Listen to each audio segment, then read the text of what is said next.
ગુજરાત માટે ગુજારો દિવસ હરણી તળાવ અકસ્માતમાં 12 બાળકો અને 2 શિક્ષકોના મોત 18 સામે ગુનો નોંધ્યો। સીએમ અને ગૃહ રાજ્યમંત્રી પહોંચ્યા હતા ઘટના સ્થળે। દુર્ઘટનાની જાણ થતાં જ રાજ્યના મુખ્યમંત્રી ભૂપેન્દ્ર પટેલ અને ગૃહમંત્રી હર્ષ સંઘવી મોડી રાત્રે વડોદરા સ્થિત દુર્ઘટના સ્થળ પર દોડી આવ્યા હતા। તેઓને હોસ્પિટલમાં લઈ ઇજાગ્રસ્તોની મુલાકાત પણ લીધી હતી।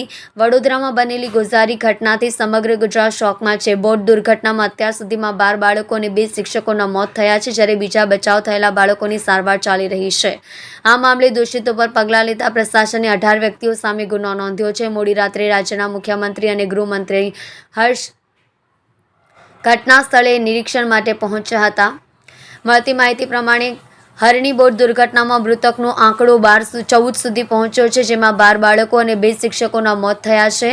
વડોદરા સ્થિત ન્યૂ સનરાઇઝ સ્કૂલમાંથી વિદ્યાર્થીઓ અને સ્ટાફ સાથે કુલ 82 લોકો હરણી તળાવના પ્રવાસે ગયા હતા, જ્યાં બોટની ક્ષમતા 14 સીટની હોવા છતાં બોટ સંચાલકોએ નિયમોનું ઉલ્લંઘન કરતા કુલ 31 લોકોને બોટમાં બેસાડ્યા હતા, જેમાં 23 બાળકો, 4 શિક્ષકો અને બીજો 4 સ્ટાફ હતો। ક્ષમતા કરતાં વધારે વ્યક્તિઓ હોવાનું બોટનું સંતુલન ખોરવાઈ જતાં તે પાણીમાં પલટી ગઈ હતી, જે પછી ફાયર બ્રિગેડની ટીમ દ્વારા તાત્કાલ રેસ્ક્યુ કરાતા 13 બાળકો અને 2 શિક્ષકોને બચાવવામાં આવ્યા હતા, જ્યારે 2 શિક્ષકો સહિત 12 બાળકો મૃત્યુ પામ્યા હતા।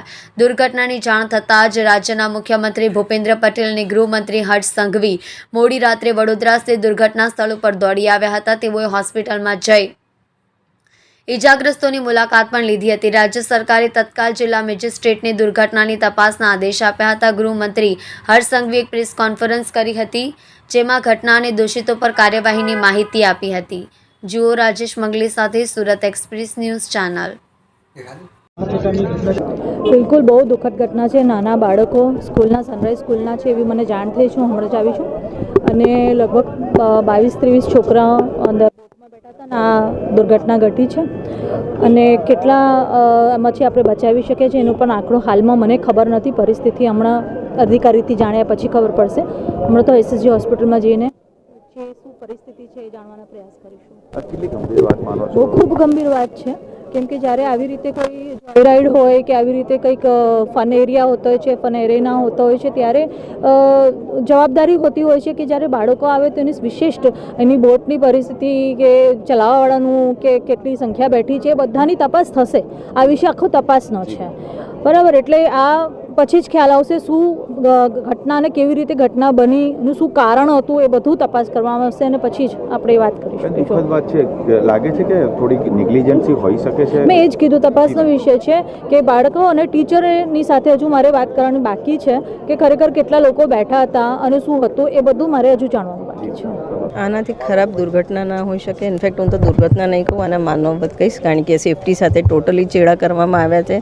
બાળકો જ્યાં 15-16ની કેપેસિટીની બોટ હોય એમાં લગભગ 27 જણને બેસાડવા, લાઈફગાર્ડ નહીં હોવા, સેફટી જેકેટ્સ હોવા છતાં એ જેકેટ સાથે બી જો બાળકો ડૂબે તો સેફટી જેકેટ્સની ક્વોલિટી કેવી હતી ને અમુક બાળકો પાસે તો હતા જ નહીં, તો આને ક્રિમિનલ ઓફેન્સ જ કહેવાય। આ રીતનું બાળકોની સેફટી સાથે જે કોમ્પ્રોમાઇઝ થયા કોઈ બી દિવસ ચલાવીને અગાઉ સુરસાગરમાં બી આવી એક દુર્ઘટના થઈ હતી, એટલે આ જ્યારે ઇજારો આપવામાં આવ્યો તો બોર્ડમાં સ્પેસિફિકલી ચર્ચા થઈ હતી કે આ બધા જ પ્રિકોશન રાખવામાં આવશે।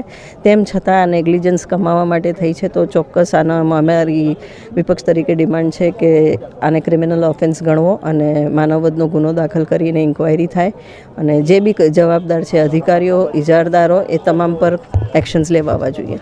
ઓવરલોડેડ બોટ નહીં ભરવાની અગાઉ પણ જ્યારે ઘટના શિવરાત્રી દાડે ઘટના બની હતી વડોદરાના સુરસાગરમાં, ત્યારે પણ આ દુઃખદ ઘટના બની હતી। આજે બી બાળકોના જીવ સાથે ખિલવાડ થયો, એટલે જ હું કહું છું કે આને અમે દુર્ઘટના તરીકે નથી જોતા, આને ક્રાઇમ તરીકે જ જોઈએ છે। આ માનવવધનો જ ગુનો દાખલ થવો જોઈએ આ કેસમાં, કારણ કે દુર્ઘટના જ્યારે કેપેસિટીમાં બાળકો હોય ને તમામ પ્રિકોશન લીધા પછી કંઈક દુર્ઘટના બને તો આપણે સાંખી લેવાય, પણ આ રીતના સેફટી સાથે કોમ્પ્રોમાઇઝ કોઈ બી દિવસ ચલાવી ના લેવાય। લાઈફ જેકેટ લાગ્યું કે ખાલી લાઈફ બચાવવા માટે નહોતું, શું કેવું છે? મને એવા ન્યૂઝ મળ્યા છે કે અમુક બાળકોએ લાઈફ જેકેટ પહેરેલા તેમ છતાં બી ડૂબી ગયા હતા, તો આ તો કઈ ક્વોલિટીના લાઈફ જેકેટ હતા? ખાલી દેખાવા પૂરતો હતા, એમાં બી કોસ્ટ સેવિંગ કરવાની હોય, એટલે આનાથી ખરાબ ગુનો કોઈ હોઈ જ ના શકે।